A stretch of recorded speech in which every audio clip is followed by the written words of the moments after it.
Today I am preparing bamboo recipe. This is first time, very exciting. So this bamboo shoot, make it slices. It's boiling. We have to boil it more at more temperature. After that, this is one thing. This is very important point to remember. This one should not eat the pregnancy people, and it is having all B related vitamins, and it is very good for who are all having kidney stones.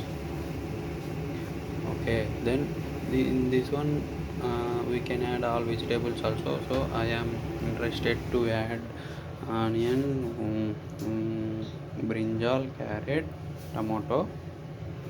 So after boiling this, I will mix all the things, and all masala items will add.